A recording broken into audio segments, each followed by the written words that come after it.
Sénégal, même heure en temps universel, l'heure du grand journal sur la RFM. Bienvenue dans cette édition. À la une de l'actualité, l'ouverture d'enquêtes préliminaires sur les constats du rapport de la Cour des comptes sur la gestion des fonds force Covid-19. Le procureur de la République demande à la division des investigations criminelles de tirer cette affaire au clair et assure que toute personne mêlée de près ou de loin à d'éventuelles violations sera jugée et sévèrement sanctionnée. Des militants et sympathisants de PASTEF déférés au parquet de Diourbel et Dakar. Ils avaient été arrêtés par les forces de l'ordre lors de rassemblements non autorisés. Les patriotes dénoncent et exigent leur libération. Enlèvement d'un jeune de Santhiaba Mandiak par des éléments dissidents de César Atoute Badiat.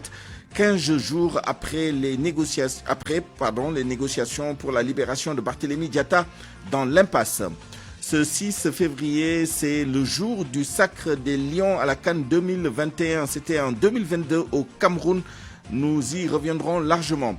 Et puis dans notre rubrique Point de vue, nous débattrons des voies et moyens de mettre en œuvre le programme national de soutien au football local, annoncé hier par le chef de l'État. À la mise en œuvre de cette édition, Abdoulaye Diop.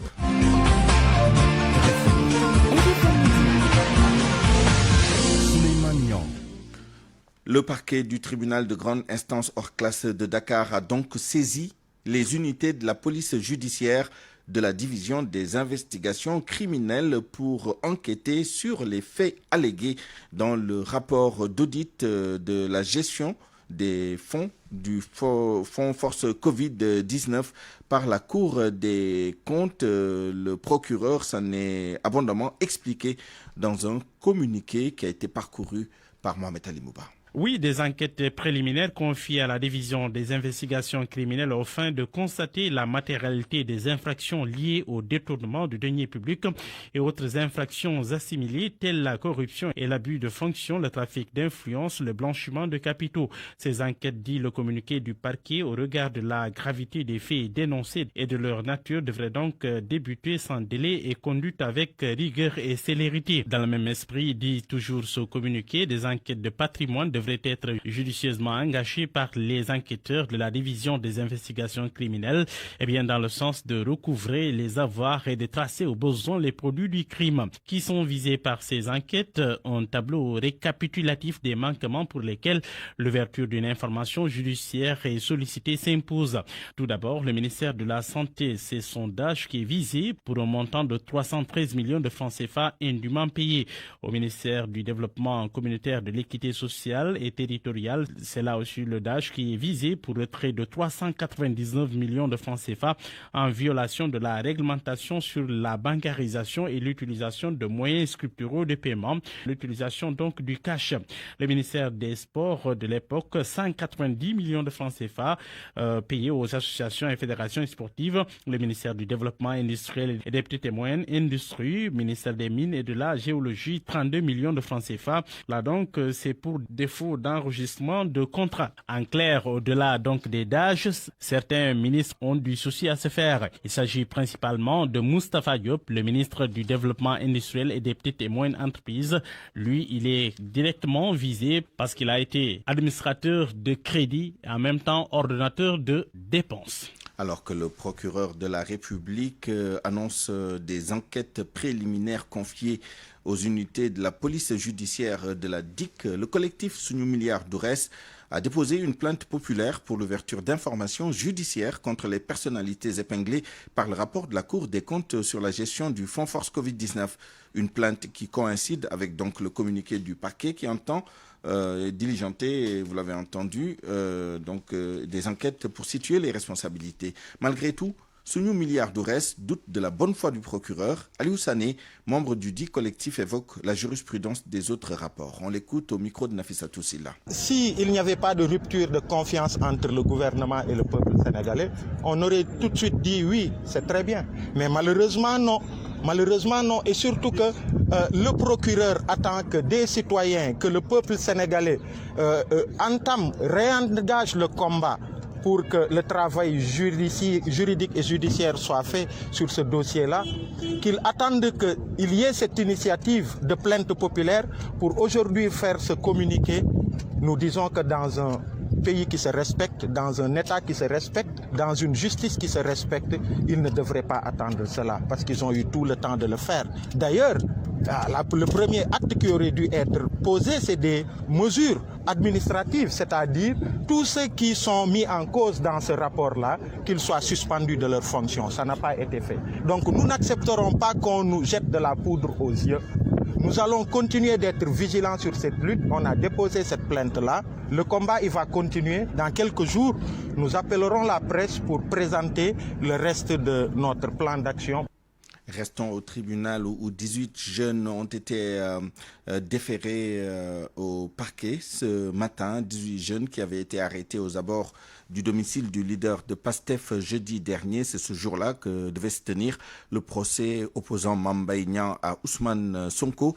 Une situation que les responsables du parti PASTEF dénoncent. Ils réclament leur libération immédiate. Écoutons le député Abbas Fall, membre du bureau politique de PASTEF avec El Hadj Ndiogou Diène. Des jeunes qui étaient aux alentours du domicile du président Ousmane Sonko ont été arrêtés comme ça, alpagués, arrêtés, des jeunes qui vaquaient à leurs occupations. Il y en a qui ont 16 ans, 15 ans, qui n'ont rien fait. Certains allaient même à l'école. Qu'on a alpagués comme ça, qu'on a mis dans les véhicules pour les déposer à la gendarmerie de la Foire. Et nous dénonçons vigoureusement ces arrestations-là, qui n'ont aucun sens et qui sont opérées pour faire peur, soi-disant, aux jeunes qui ont pris leur courage à deux mains et qui ont pris la responsabilité d'accompagner le président Ousmane Sonko. Donc nous dénonçons avec la dernière énergie ces arrestations qui sont illégales par le régime dictatorial du président Macky Sall. Ces gens n'ont rien fait. Il y avait même des vendeurs à la sauvette qu'on a arrêtés, des gosses qui partaient à l'école, qui ont 16 ans qu'on a arrêtés, comme ça. Ces jeunes-là, ce ne sont pas des militants de PASTEF. Mais certains ne sont pas des militants de PASTEF. Mais d'autres sont des militants de PASTEF et qui n'ont rien fait. On ne peut pas interdire aux gens de bouger dans ce pays. On ne peut pas arrêter des gens comme ça. Même au niveau de la gendarmerie, les gens nous ont dit que ces gosses-là n'ont rien fait. On ne les a pas pris avec des pierres ou quoi que ce soit. Ils étaient aux alentours du domicile du président Ousmane Sonko. Ce n'est pas interdit dans ce pays, à ce que je sache. Et ce qui est grave, ils n'ont même pas été entendus jusqu'à présent. Ils n'ont pas été entendus, ils n'ont pas vu les avocats et on les défère comme ça. Comment peut-on déférer quelqu'un sans procès verbal? On réclame leur libération immédiate, ils n'ont rien fait. Macky Sall ne peut pas se cacher derrière les forces de l'ordre pour s'attaquer à des jeunes qui n'ont rien fait. Il n'a qu'à s'attaquer aux responsables du parti s'il a le courage de le faire et qu'il laisse tranquillement ses gosses rentrer chez eux. 9 autres membres de PASTEF arrêtés samedi dernier à Diourbel ont été également déférés au parquet ce matin. Ils sont poursuivis pour participation à une manifestation non autorisée. Le coordonnateur départemental de PASTEF Diourbel et ses camarades procédaient à une distribution de flyers dans le cadre du lancement de l'opération Wurndom. RFM, la radio de toute l'actualité. Pour la préservation de la paix au Sénégal, le leader de la coalition Jammi Réumi, Cheikh Alassane Sène, invite le président Macky Sall à, je cite, préparer ses valises et à ne pas se présenter en 2024. Fin de citation. Selon lui, le Sénégal a besoin d'une nouvelle organisation et des valeurs culturelles fondamentales différentes de la pratique coloniale. Cheikh Alassane Sène plaide pour le règlement intelligent du rapport de la Cour des comptes. Il était en visite à l'université Khadimou Rassoul et au marché Ocas de Touba. Cheikh Alassane Sène avec Pape Balagueye. On se réfère un peu aux enseignements de Thierno Souleymane Baal qui parlait d'équité, de solidarité et d'intégrité. Nous pensons que le modèle qui sera développé dans cette université changera les mentalités, mais changera aussi le corps du Sénégal. Une candidature de Macky Sall pour 2024, vous en dites quoi? Pour nous, c'est clair, il va falloir une nouvelle génération. Nous nous concentrons sur cette nouvelle génération qui doit prendre les rênes. Pour moi, Macky Sall et son régime, c'est de l'histoire ancienne. Ce qu'il faut faire, c'est l'accompagner à préparer ses affaires. Le rapport de la Cour des comptes, apparemment, qui commence à être oublié. Alors, quel message lancez-vous encore à l'endroit des autorités? Ce qui est important, c'est d'aller pas à pas et de régler ces choses intelligemment. Il y a eu des malversations qui ont été constatées. Une fois aux affaires, il va falloir les régler avec intelligence et nous le ferons. Parce que emprisonner quelqu'un n'a jamais réglé de problème dans ce pays. À 12h10, allons en Casamance. Le jeune de Santhiaba Mandiack enlevé il y a 15 jours par des éléments d'une faction dissidente de César Atoute Badiate, toujours pas libéré. Les multiples médiations engagées pour obtenir sa libération, la libération de Barthélémy Diatta, n'ont jusque-là rien donné. Ses ravisseurs auraient posé sur la table des conditions auxquelles n'auraient pas accédé les autorités. Les initiatives se multiplient, mais les résultats semblent être au point mort. Lamine Ba. Barthélémy Diatta est toujours détenu par la faction dissidente de César Atoute Badiate qui l'a enlevé à Santhiaba Mandiack le 22 janvier dernier. La seule certitude que nous tenons de nos sources pour l'instant est que l'otage se porte bien et qu'il serait bien traité par ses ravisseurs. Ce qu'on ne sait pas par contre, c'est pour combien de temps la bande armée qui l'a enlevé compte le retenir. Encore, c'est l'incertitude qui entoure cette interrogation car selon nos informations, des interventions ont eu lieu par des acteurs tiers pour obtenir la libération du jeune Barthélémy Diatta, mais la requête s'est heurtée aux niettes catégoriques des ravisseurs qui n'ont pas apprécié que les populations de Santhiaba Mandiack, dans leur volonté de retour, s'approchent si près de la ligne rouge, dernier verrou d'accès à leur base. Il est constant que les négociations pour la libération de Barthélémy Diatta traînent et ce ne sont certainement pas les tentatives qui ont manqué. Des informations que nous possédons font état d'une volonté de l'armée d'intervenir pour faire libérer l'otage, mais qu'elle prendrait en compte le risque de le perdre avec cette option. C'est pourquoi la Grande Muette laisse encore le soin aux médiateurs d'agir dans l'espoir d'obtenir la libération de l'otage sans bain de sang. La situation est complexe, mais les initiatives se multiplient pour faire libérer l'otage, en dépit qu'une issue concertée à cette impasse s'amenuise au fur et à mesure que le temps passe. Les ravisseurs de Barthélémy Diatta craignent-ils l'antécédent Salif Sadio qui a vu la colère de l'armée s'abattre sur lui après avoir libéré des militaires sénégalais de la force de l'Ecomic qu'il avait enlevé en janvier 2022. Tout porte à le croire car les gages à toute issue sans bain de sang à cette crise peut susciter beaucoup de précautions de la part des ravisseurs de Barthélémy Diatta. Tout compte fait, le rap de Barthélémy Diatta commence à s'éterniser et ce n'est pas de bon augure pour les plus sceptiques qui redoutent que le blocage noté en ce moment dans les négociations ne mène vers une reprise des hostilités préjudiciables à l'élan de retour des populations déplacées. L'armée a fini de définir clairement depuis quelques années sa ligne de conduite en Casamance, qui est de restaurer l'autorité de l'État partout dans le sud du pays à travers l'élimination sur la carte de toutes les zones de non-droit. L'affaire Barthélémy Diatta pourrait être amenée à secouer sensiblement cette zone de Santhiaba Mandiack si les chances d'une libération négociée de l'otage sont compromises. Lamine Ba, Ziguinchor, Radio Futur Média. RFM, l'info, c'est ici. L'info, c'est ici. Alors maintenant à Touba où se tient actuellement la cérémonie d'inauguration de l'université Khadimou Rassoul. En direct avec nous, notre correspondant Papa Bala Gueye. Bonjour Papa Bala. Papa Bala Gueye, vous êtes en ligne? Bonjour Clément. Oui, je le disais tout à l'heure, la cérémonie vient de commencer sur place. Où en est-on donc de cette cérémonie?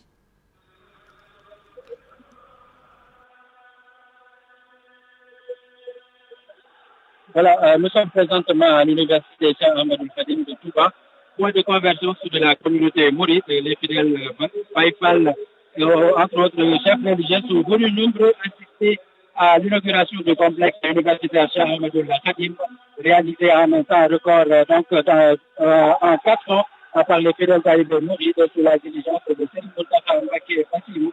Ce complexe joyeux de la communauté construit sur une superficie de 24 hectares pour un coût global de 37 milliards 700 millions de francs CFA, ressources mobilisées par la communauté mouride à travers des daïras et autres cotisations. Donc des bâtiments réalisés par Touba Kanam, Touba Matériaux, les milliardaires de Serigne Touba, également la daïra, le daïra Isbo Takia, donc de Touba. Le complexe comprend donc un pôle administratif, un rectorat, la bibliothèque, la médiathèque, la résidence des hôtes, le l'enseignement, donc le pôle enseignement, qui comprend 4 unités, donc l'unité de formation des recherches, notamment en études islamiques et arabes, les instituts coraniques. Le pôle magaliste est également l'enseignement des sciences religieuses, l'UFR en langue en série, en Pula, les métiers de la santé et l'agroalimentaire.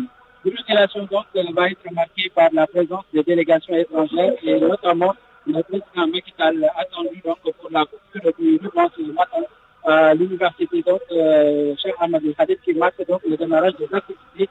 Et rappelons que 1200 apprenants vont donc démarrer et à terme 10 000 étudiants seront donc inscrits au niveau donc du complexe universitaire Cheikh Ahmadou Khadim qui va être inauguré incessamment par le khalife général des Mourides, Moustapha Mbacké Bassirou, en compagnie du chef de l'État, donc qui va arriver le moment à Touba. Merci Papa Balagueye et toutes nos excuses à nos auditeurs pour la qualité sonore qui laisse à désirer, mais nous avons retenu que l'université donc est construite sur 24 hectares, financée à hauteur de 37 milliards de francs CFA, une première cohorte de 1200 étudiants sur un potentiel de 6000 à terme. Restons avec les universités, Université Iba Der Thiam de Thiès plus précisément. Le rêve est devenu réalité, les chantiers sont achevés. Il reste maintenant l'équation du logement. Les étudiants se réjouissent et disent attendre le chef de l'État qui, dans le cadre de sa tournée économique à Thiès, va procéder également à l'inauguration de cette université. Cher Ante Diop. Université Iba Der Thiam de Thiès, après plusieurs années d'attente, enfin, les chantiers sont terminés. Les bâtiments flambants neufs sont jolis à contempler. Cet étudiant, Mohamed Dia, le président de l'amicale des étudiants de l'IFR Sciences de l'ingénieur, exprime sa satisfaction et promet d'accueillir avec ses camarades chaleureusement le président Macky Sall à l'Université Iba Der Thiam de Thiès. L'université était déconcentrée dans la ville de Thiès, où on faisait bourg dans les 4 points cardinaux de la ville de Thiès. Mais aujourd'hui, nous avons le plaisir de se retrouver dans un bloc pédagogique qui permet à chaque heure de pause que l'étudiant de premier cycle puisse s'embrasser avec l'étudiant du second cycle. Ils n'ont pas d'inquiétude à se faire. Inch'Allah, les étudiants vont l'accueillir. Toutefois, il pose un problème qui tient à cœur tous les étudiants, l'équation du logement. Parce que dans sa configuration, les étudiants sont logés de l'autre côté de l'université, ce qui fait qu'ils seront obligés d'être transportés par des bus, aussi de chercher des logements aux alentours des maisons annexes. Docteur, nous avons toujours exposé ces genres de situations. Docteur Pape Amadou Ndiaye, le ministre de l'Artisanat, parrain des journées scientifiques et culturelles de l'IFR Sciences, se réjouit du nouveau visage de l'université Iba Der Thiam de Thiès. Mais comme on dit, l'attente en valait la chandelle parce qu'aujourd'hui nous avons un très beau bijou. Et c'est également pour nous le lieu de vous demander de faire de ce bijou une affaire personnelle par la propreté et l'engagement de tous. Dans sa tournée économique à Thiès, le chef de l'État est attendu à l'université Iba Der Thiam de Thiès pour son inauguration. RFM Thiès, Cheikh Ante Diop. À 12h17, évoquons maintenant la tournée du directeur général de la Sonacos dans les régions du Sénégal. Seules 16 000 tonnes d'arachides sont collectées, des chiffres bien en deçà des attentes selon le directeur général de la société. Pour Modou Diagne Fada, cette campagne est particulière avec des marchés parallèles. Sur le cas des saisonniers, le directeur général de la Sonacos se désole de la situation mais précise que la société ne peut pas faire appel à beaucoup de saisonniers s'il n'y a pas assez de travail.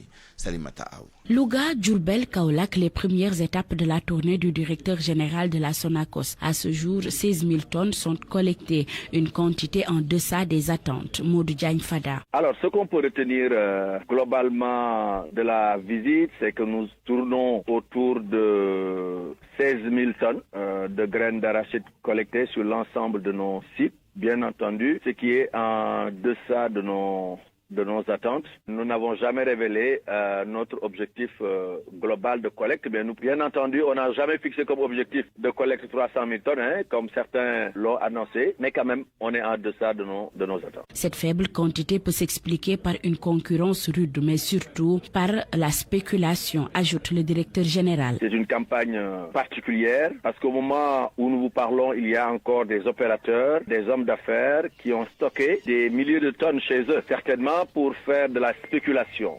Donc c'est une campagne à spéculation. En ce qui concerne la stratégie de la Sonacos, cette année nous l'avons adaptée à l'évolution du marché. Au moment où nous vous parlons, nous achetons le kilogramme d'arachide rendu à l'usine à 450 francs CFA. Concernant les saisonniers, ils déclarent que la campagne de cette année est timide et ils ne peuvent pas faire appel à eux quand il n'y a rien à faire. Parce que l'activité en tout cas de réception jusqu'au moment où nous parlons ne nous permet pas de les faire revenir dans les usines pour qu'ils continuent à travailler. Bon, maintenant, c'est un problème social que nous allons soumettre aux autorités du pays pour voir un peu quel traitement on va en faire. Modou Diagne Fada reste optimiste car des efforts ont été consentis sur le prix. Une chose inédite car le kilogramme est échangé à 450 francs.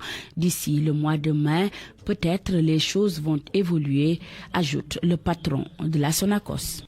2 hectares de plantation de bananes partis en fumée à Ouassadou, dans la commune de Diallo-Koto. C'était dans la nuit du vendredi au samedi. Les pertes sont estimées à plus de 20 millions de francs CFA. Abraham Polpouy est retourné sur les lieux du sinistre. À la plantation de bananes de Ouassadou, 2 jours après l'incendie, c'est la tristesse et l'inquiétude qui se lient sur le visage des producteurs, surtout chez les femmes. Il y a eu vraiment beaucoup de dégâts, estimés environ à plus de 20 millions de francs CFA. Les dégâts encore visibles des plantations à perte de vue, parties en fumée, tuyaux et sacs d'engrais calcinés. Aboubakri Diallo, secrétaire exécutif de la Provac, association des producteurs de la vallée du fleuve Gambie, revient sur l'incendie. Bon, les causes sont pas encore reconnues. On a contacté des eaux et forêts qui nous ont dit qu'il y a eu un feu. Depuis 3 jours, ils ont constaté un feu derrière le champ. Mais ils sont venus, ils n'ont pas trouvé quelqu'un. Certainement, c'est un feu de brousse. Et il n'y avait pas aussi de gardien au niveau du périmètre la nuit de l'incendie. Pas de récolte après 9 mois de dur travail. Ces producteurs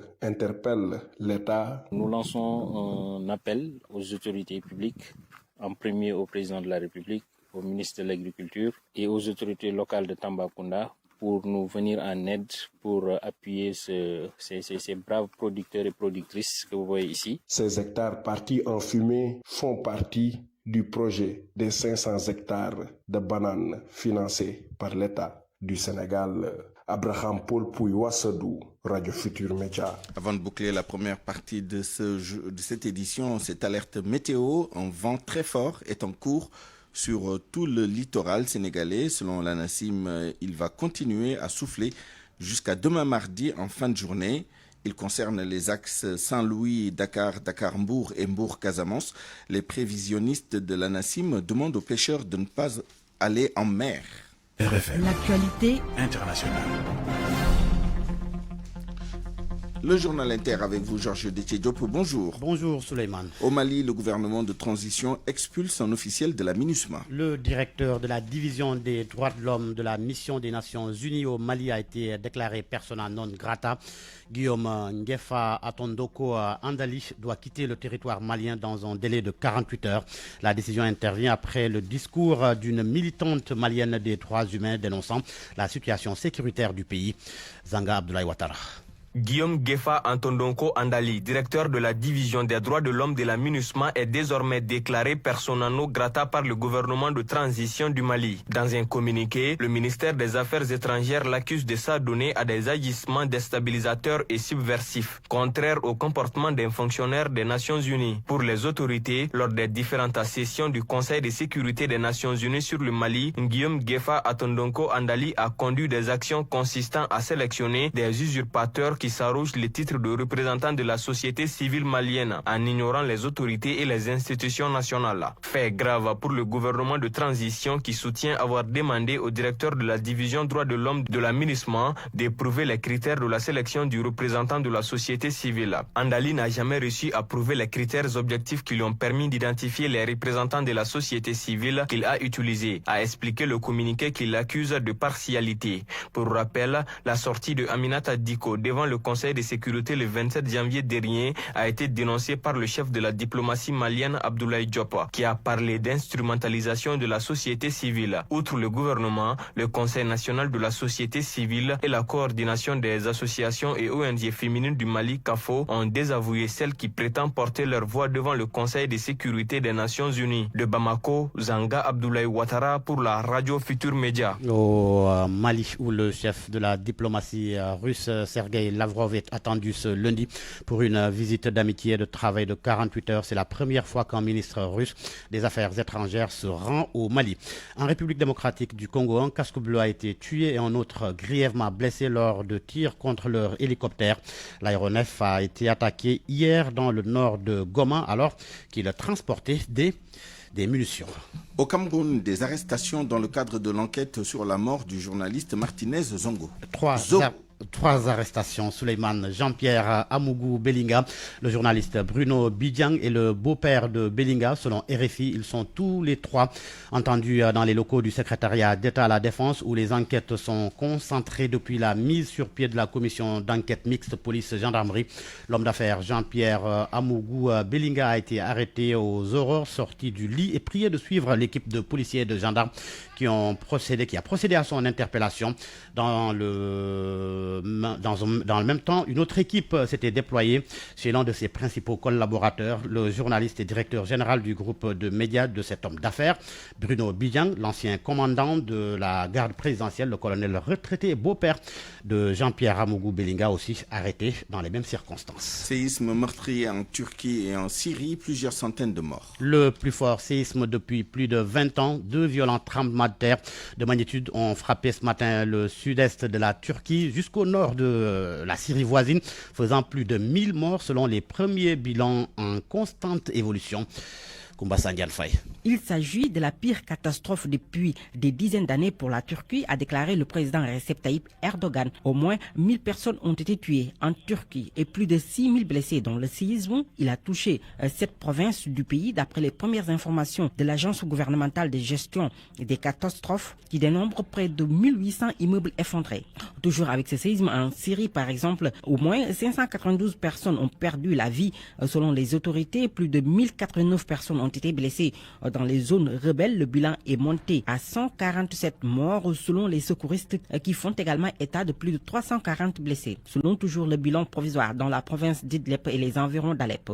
Dans le nord du pays, ont annoncé les casques blancs sur Twitter, ajoutant s'attendre à une hausse importante du nombre de victimes, des centaines de familles se trouvant encore sous les décombres. Pour l'instant, la ville la plus touchée semble être la ville de Hatay. Il y a énormément de destruction de bâtiments, et spécialement sur la nouvelle partie de la ville. Les secousses ressenties dans tout le sud-est de la Turquie,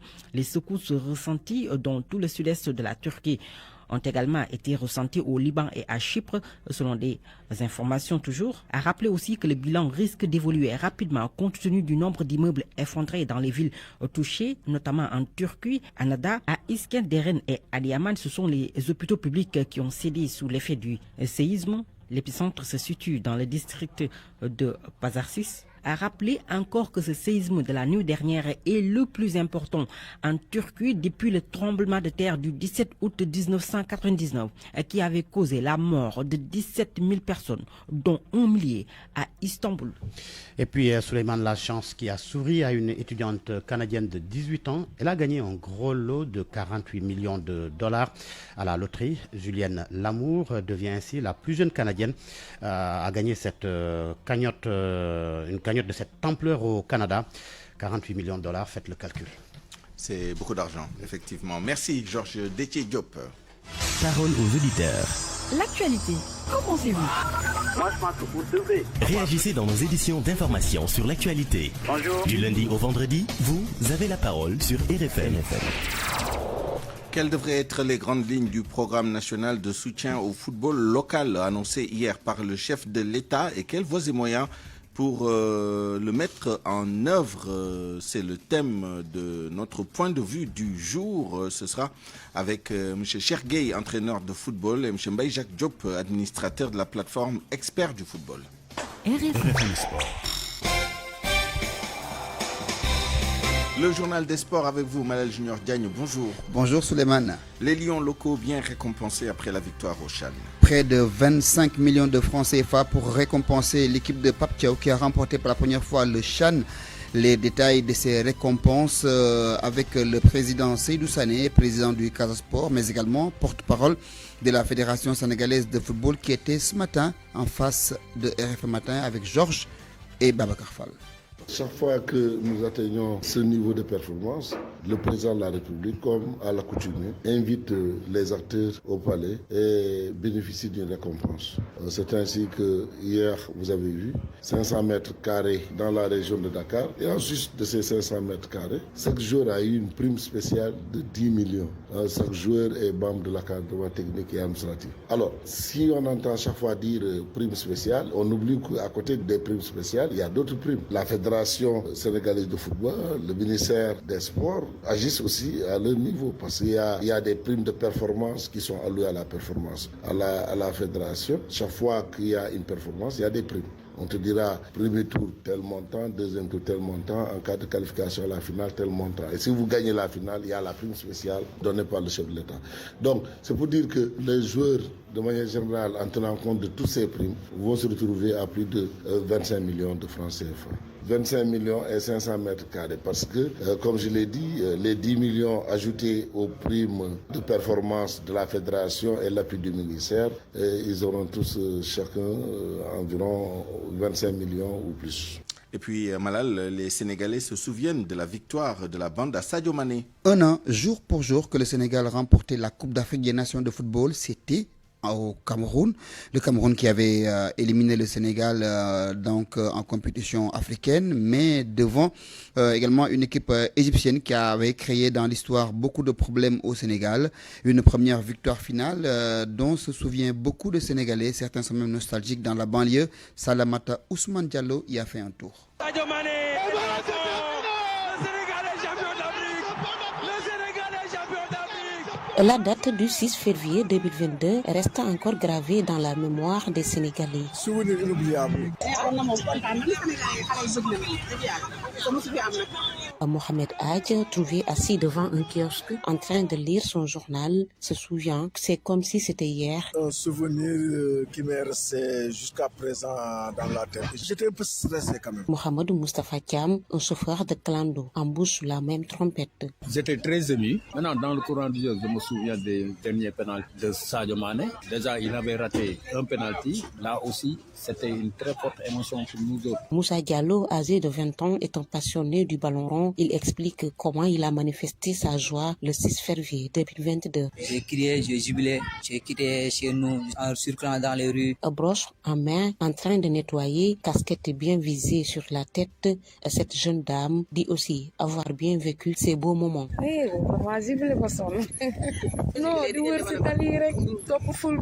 Un an après le premier sacre du Sénégal à la Coupe d'Afrique des Nations, les populations gardent toujours de bons souvenirs et prient pour que les Lions de la Teranga remportent la prochaine coupe qui va se tenir dans un an. On ne va plus lâcher cette coupe-là. Ça, c'est notre coupe pour toujours. Salamata Ousmane Diallo Pikine pour la Radio Futur Média. Des victoires au niveau continental obtenues grâce également à l'arrivée des joueurs de l'année 2002, anciens joueurs de l'équipe nationale, aujourd'hui entraîneurs des sélections nationales. On en veut pour exemple Aliou Cissé sur le banc de l'équipe nationale A depuis près de 7 ans, mais également Pape Thiaw qui a suivi ses pas. Comment donc analyser la réussite de ces anciens de 2002 sur les bancs des équipes nationales actuelles? Amadou Sababa. Qui l'aurait cru, Pape Thiaw, Aliou Cissé, deux Sénégalais de la génération 2002 qui ont écrit leur nom dans l'histoire du football sénégalais africain. Sur le terrain, ces deux internationaux ont fait rêver des générations, finalistes en Coupe d'Afrique des Nations en 2002 et quart des finalistes au Mondial de la même année. Les années passent, les ambitions furent grandes. Aliou Cissé, capitaine des Lions en 2002 sous Bruno Metsu. La même hargne l'a conduit sur le banc de l'équipe nationale. 2018, l'homme aux dreadlocks perd sa première expérience en Coupe du Monde. Les Lions éliminés au premier tour, mais le travail continue pour celui qu'on surnommait plus tard El Tactico après une série de vives critiques des amateurs et des supporters du ballon rond. 2022, une année de grâce pour Aliou Cissé, vainqueur de la Coupe d'Afrique des Nations, une première dans l'histoire du football du pays. Mieux, il a réussi à égaler la performance de 2002, le Sénégal, quart de finaliste au Mondial, une autre star de 2002 qui a la bonne étoile Pape Thiaw. L'homme aux terribles talonnades a aussi fait des prouesses sur le banc. Il a qualifié l'équipe nationale locale au CHAN 11 ans après la dernière qualification des Lions. Le natif de Ouagouignaï, un quartier populaire de Dakar, n'a pas fini avec ses exploits en sa qualité de coach. Pape Thiaw remporte pour la première fois le CHAN. Aujourd'hui, l'on est tenté de se demander si le salut ne se trouve pas dans les locaux. En tout cas, Aliou Cissé, Pape Thiaw, deux anciens internationaux qui ont montré la voie pour dire qu'une expertise locale bien formée est là, qui n'a rien à envier les entraîneurs blancs qui, pour la plupart, ont berné le football sénégalais. Quoi de mieux pour faire gagner le Sénégal que les Sénégalais? Merci, Malal Junior Diagne. RFM, presse du jour. Soumari.com et Ecobank, la banque panafricaine, vous offre votre revue de presse. La revue de presse avec Mohamed Ali Mouba. Bonjour. Les héros d'Alger sont de retour. En effet, auréolé de gloire, coach Pape Thiaw et son équipe ont foulé en début de soirée sous un froid glacial le tarmac de l'aéroport de Dakar Yoff hier. Il n'y a pas eu la foule des grands jours comme ce fut le cas pour leurs aînés qui ont gagné la CAN. Il y a eu juste un nom, mais la ferveur était là et le président Macky Sall a tenu à leur dérouler le tapis rouge du palais de la République. Et pour mettre les petits plats dans les grands, Macky a reçu en même temps les Lions du beach soccer qui ont hissé pour la 7e fois les couleurs nationales au sommet du continent. C'était en octobre dernier. Tout ce beau monde était donc hier au palais pour communier avec le chef de l'État et recevoir les récompenses de l'État du Sénégal pour service rendu à la nation. Le journal Le Soleil jubile. Triplé historique des équipes nationales de foot après la CAN, le beach soccer et le CHAN remportés. Résultat d'une politique étatique qui mise sur l'humain et les infrastructures. Le président Macky Sall offre à chaque jour 10 millions de francs CFA et un terrain de 500 mètres carrés à Dakar. Et Stade Quotidien, tout heureux, nous dit que le foot sénégalais chante son âge d'or. Le grand chelem, pianote du coup record, maître Augustin Senghor, avocat du foot local, auprès de Macky Sall. Le Sénégal au firmament du foot africain, déroule le Sud Quotidien. Sur ça parle de triplé historique. Les Lions tout simplement héroïques bicheront là, c'est que la période est faste pour notre pays, écrit Enquête, vainqueur de la CAN, du beach soccer et désormais du CHAN. Dans le même journal, La Voix de l'entraîneur du foot local Pape Thiaw qui soutient on était vraiment prêt à souffrir parce qu'on voulait rendre fier notre peuple. Pour coach El Cissé, ce trophée est un peu la consécration du foot local. Le journal Les Échos informe que le président Macky Sall tout heureux de soulever les 3 coupes, la CAN, le CHAN, le beach soccer. Sur ça, signale qu'Aliou Cissé, le coach de l'équipe A, le patron de la défense sénégalaise et le capitaine des Lions, Kalidou Koulibaly, le Nyankyo de Bambali, Sadio Mané, l'ancien international Diomansy Kamara, a tous ont salué la performance des Lions du Sénégal. Vive notre pays, la relève est assurée. Les meilleurs restent à venir, a réagi El Tactico sur son compte Instagram. À la fin, c'est toujours nous, s'exclame Diomansy Kamara, le Sénégal qui gagne. Si tu n'es pas sénégalais ou sénégalaise, eh bien, change ta nationalité, c'est mieux, c'est nous les boss. Politique Benno Bokk Yakaar donne la réplique au PASTEF, mobilisation monstre de la majorité présidentielle à Pékin et le Premier ministre a tenu à dire ses vérités au père du Gatsa. Il bande même les muscles selon l'AS. On sait désormais où se situe la majorité, affirme Amadou Ba. Nous sommes avec Macky Sall aujourd'hui, demain, après-demain, jusqu'en 2029 et de poursuivre. Désormais, si on vous attaque, répondez. Le reste, c'est une affaire d'État. Selon Vox Populi, il s'agit là d'une réplique réussie du Bénin dans la banlieue ou encore la loi du talion qui est prononcée. Selon le journal Les Échos, la mobilisation était au top au début, mais il y a eu quand même flop. Jeu de pierre entre camps opposés au sein de la majorité. Kaslan Kien, Pikine assure, Amadou Ba hausse le ton et fixe le cap pour 2029 avec Macky Sall, trouve le journal L'Observateur. Mais le quotidien soutient que Macky est leur seul unique plan en 2024. Amadou Ba abat ses cartes, mais Sonko lui aussi continue de suivre apparemment le jeu tout en répliquant avec ses cartes. Hier, le leader de PASTEF a rendu visite à ses militants et interpellé alors qu'ils occupaient la rue, la voie publique et distribuaient des flyers. Selon Libération, il a été interdit d'accès. Le leader de PASTEF promet de donner prochainement des consignes à ses militants pour mettre un terme à ce qu'il appelle les abus. 9 membres de PASTEF arrêtés à Diourbel à marche du Werndombo. Selon Walfadri, Sonko y retourne aujourd'hui à 10h pour voir ses 27 militants interpellés en tout depuis sa convocation au tribunal correctionnel de Dakar pour diffamation. Sourça revient lui ce matin sur les coulisses de la rencontre entre Ousmane Sonko et Thierno Samassa. Les mises en garde du marabout, le guide religieux a dit à son hôte du jour ce que suit en tant qu'acteur politique. Vous, Ousmane Sonko, vous devez être un artisan de cette paix sociale. C'est là où nous vous attendons. Eh bien, nous voulons que vous travailliez à la stabilité de ce pays. Fin de citation. Et puis dans ce là, Modlo Boyan de Fisley, premier face-to-face dimanche prochain. Bonne nuit à tous. Soumari.com et Ecobank, la banque panafricaine, vous ont offert votre revue de presse. Point de vue. Regard croisé sur l'actualité du jour.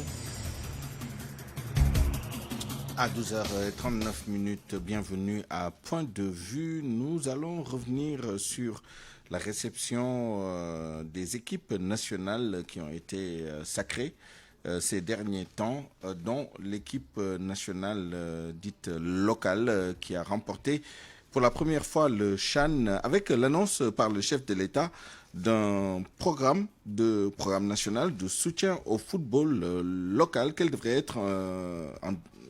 devraient en être les grandes lignes? Nous tentons de répondre à cette question avec nos deux intervenants du jour. M. Cheikh Gueye, entraîneur de football. Cheikh Gueye, bonjour. Bonjour. Nous sommes également avec Mbaye Jacques Diop, notre confrère, par ailleurs administrateur de la plateforme, expert du football. Mbaye Jacques Diop, bonjour. Bonjour Souleymane. Alors, Cheikh Gueye, pour commencer, l'entraîneur de football, quels sont les leviers sur lesquels on devrait s'appuyer pour pousser le football local de l'avant? Quels conseils ou avis donneriez-vous au chef de l'État si vous étiez consulté sur cette question? D'abord, permettez-moi de saluer cette décision du président de la République. Vous savez, le football est un facteur économique et à la fois un facteur déstabilisateur de la société. Donc, si aujourd'hui cette importance est prise en considération par le chef de l'État, c'est quelque chose à saluer. Maintenant, un soutien pour le développement du football local, à mon avis, quand on parle de soutien, toutes les personnes pensent à un soutien financier. Mais à mon avis, tout d'abord, ça devrait commencer par ce que j'appelle une structuration entre guillemets laborale du footballeur sénégalais, ou bien du sportif sénégalais, de l'entraîneur sénégalais. Vous savez, aujourd'hui, le joueur sénégalais, le footballeur sénégalais n'a pas de statut. En n'ayant pas de statut, donc on ne peut pas parler de l'entraîneur professionnel ni du footballeur professionnel. Aujourd'hui, cela doit passer nécessairement et obligatoirement par donner des instructions au ministère du Sport, au ministère du Travail, pour que le footballeur sénégalais, l'entraîneur sénégalais, ait un statut professionnel. Et cela va lui permettre d'abord d'avoir un bon contrat de travail, pouvoir cotiser à la sécurité sociale, pouvoir cotiser à l'IPRES pour pouvoir aspirer à une retraite et aussi cotiser avoir une mutuelle de santé pour se soigner et soigner aussi ses enfants ou sa famille. Pour vous dire que, à mon avis, le soutien passe nécessairement par mettre un statut professionnel du joueur sénégalais ou de l'entraîneur sénégalais. Alors, on reviendra sur les autres aspects. J'imagine qu'il y a d'autres leviers à activer. Mais laissez-moi introduire Mbaye Jacques Diop, administrateur de la plateforme expert du football, je le rappelle. Outre la structuration et le statut de professionnel des joueurs et des entraîneurs, quel autre facteur voyez-vous qui vont être déterminants dans ce soutien au football local, Mbaye Jacques Diop? Voilà, je voudrais tout d'abord saluer mon frère Sergei, que j'avais trouvé à l'Eridia en Espagne en 2012, où il était entraîneur, qui est revenu en tout cas pour monnaie ses talents au Sénégal. Souleymane, je voudrais tout simplement en plus aussi saluer en tout cas la décision, ou bien la déclaration du président de la République, son Excellence Macky Sall, qui a été salutaire et qui est venu au bon moment. Mais je pense qu'il y a des préalables. Je pense qu'aujourd'hui, nous devons aller vers ce qu'on appelle un plaidoyer du modèle économique du sport. C'est-à-dire que ça, il faut refondre le modèle économique du sport. Parce que là, nous devons en tout cas, si je m'amuse bien, nous devons renforcer ce qu'on appelle le lien entre les activités sportives et le reste de l'économie nationale. Et ça, il faudra qu'on procède à ce qu'on appelle la transformation des dividendes économiques. Parce que une transformation structurelle du sport doit normalement passer d'abord par un système d'incitation au niveau des stades qui doivent être compétitifs. En particulier, par exemple, si on regarde le modèle, en tout cas, le modèle européen, on se rend compte que ils ont un modèle qui leur permet en tout cas de faire une bonne transformation. Aujourd'hui, par exemple, on parle des infrastructures sportives. Il n'y a pas aujourd'hui un écosystème qui attire un grand public. Le grand public, c'est quoi? C'est les familles, c'est les entreprises, c'est aussi les spectacles et le sponsoring. Donc, il va falloir qu'on régularise d'abord le secteur à travers peut-être un cadre réglementaire, à travers aussi un système de collecte d'informations à partir de l'Agence nationale de la stratégie et de la démographie. Et là, nous aurons peut-être tous les éléments nécessaires pour renforcer, en tout cas, la professionnalisme des clubs. Et si on crée ce système-là de formation qui pourrait peut-être produire d'excellents résultats, nous allons vers ce qu'on appelle le fruit d'une architecture qui est très bien structurée. Par exemple, quand je parle de ça, je parle des centres de formation qui sont adossés au club. Donc, moi, je pense qu'aujourd'hui, il y a un système d'incitation qu'il lui faut y aller et la transformation doit être une source de produits directs et indirects. Souleymane, vous êtes spécialiste en économie, vous connaissez bien ce que je dis. Il y a l'impact du sport par l'intermédiaire du multiplicateur du léontien. Et il y a aussi ce qu'on appelle le liquage. Moi, je pense qu'il va falloir qu'on aille vers ces procédés-là si nous voulons d'abord au moins mettre sur pied un système performant. Très bien. Cheikh Gueye, on a l'impression que tout ce qui est dit là a déjà été dit et que même il y a des initiatives qui sont en cours. Si on prend les infrastructures, il y a la réhabilitation d'un certain nombre de stades, la construction de nouveaux stades, il y a le grand stade Maître Abdoulaye Wade à Diamniadio.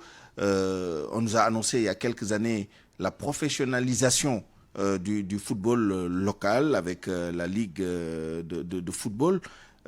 Qu'est-ce à dire? Qu'est-ce qu'il faut faire de plus par rapport à ce qui est déjà fait et ce qui est en cours? Vous savez, nous sommes dans un pays où on aime trop être dans l'événementialisme. Ce qui veut dire que dans l'événementiel, moi je pense que avant les élections, la Ligue Pro s'est réunie au niveau du Grand Théâtre avec le président de la République et des doléances ont été faites.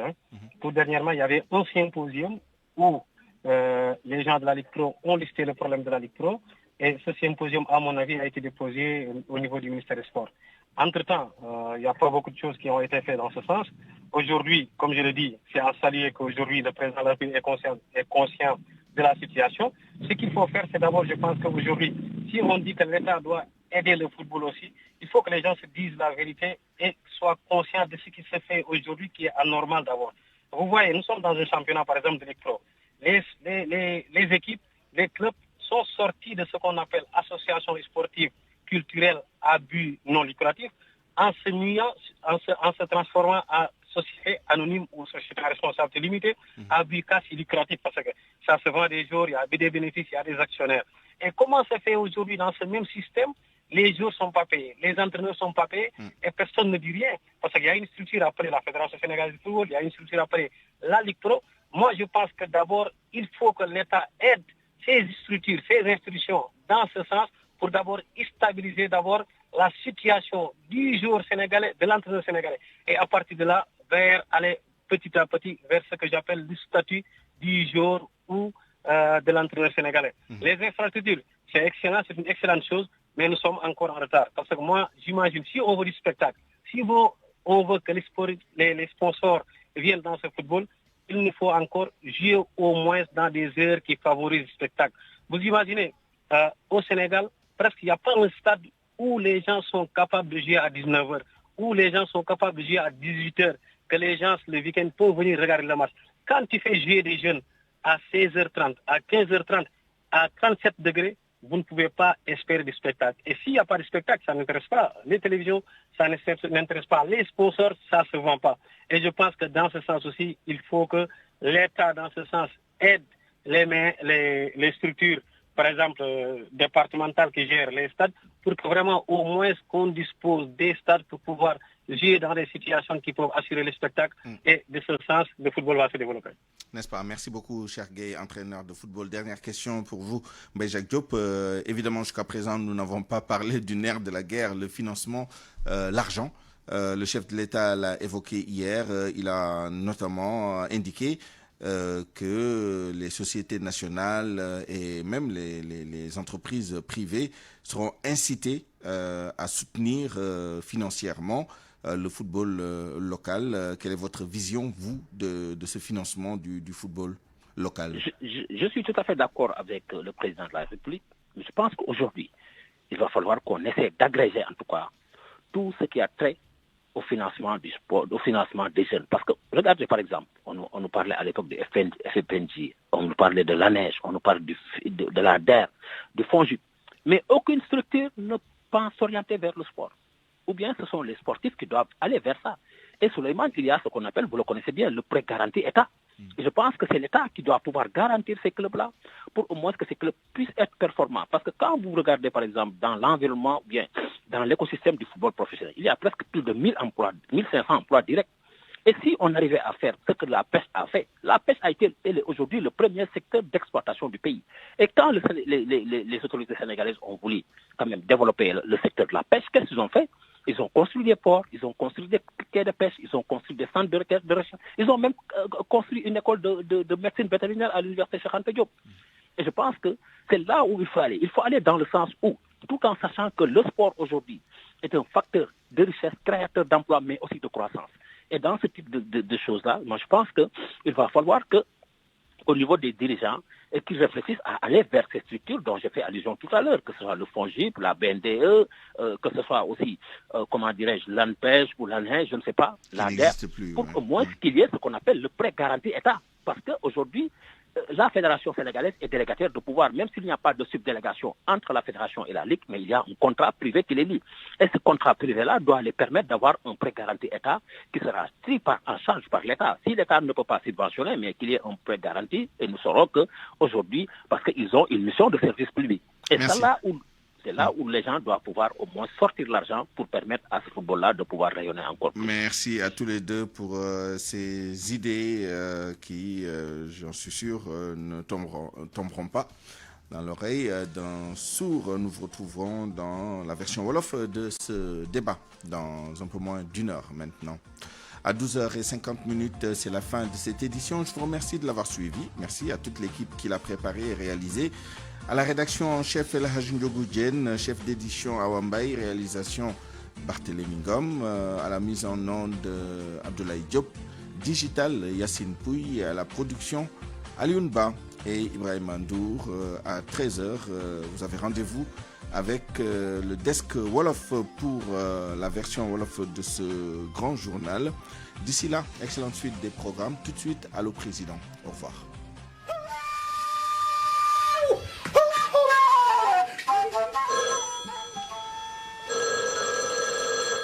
Président de la République, président de la République, président de la République, président de la République, président de la République, président de la République, Amadou Boris Soula, Kajara Kabla, Kajara Kosra, Milson, on a yak la la. Mu nekk la résidence officielle du gouverneur général la présidentielle AF. Le Borsal Sawar Jam 1964 bi ñu karvé dem Abdoulaye 2012 Macky Sall depuis 2012 mu ñam fi ñamar. Ñu xaar ba xam ki wote bëgg jot président ko kala non fa lewde. Salaamaaleykum. Salaamaaleykum. Maaleykum salaam. Mbaa yéen a ngi ci jàmm. Ñu ngi ci jàmm bu baax soxna si joxe tur bi ak sant bi fi ngay woote. nga ni lan. ma ni tur bi ak sant bi. ma ni salaamaaleykum daaba. ma ni maaleykum salaam maa ngi lay dégg de dama ni. salaamaaleykum foofu pare la. waa fii pare la dama ni. man a yaayi Papa Loum. ah. kat man Ndeye Ndiaye. man a yaayi Papa Loum. waaw Papa Loum daa wax. Ndiaye. ah. Ndiaye. mbaa yaa ngi ci jàmm. sant yàlla bu baax mais yaay booy lu waral woote bi. laajuma xaalis de dama woote ngir jëflante ak président waxtaan ak moom. waaw moo taxit ma ne la lan.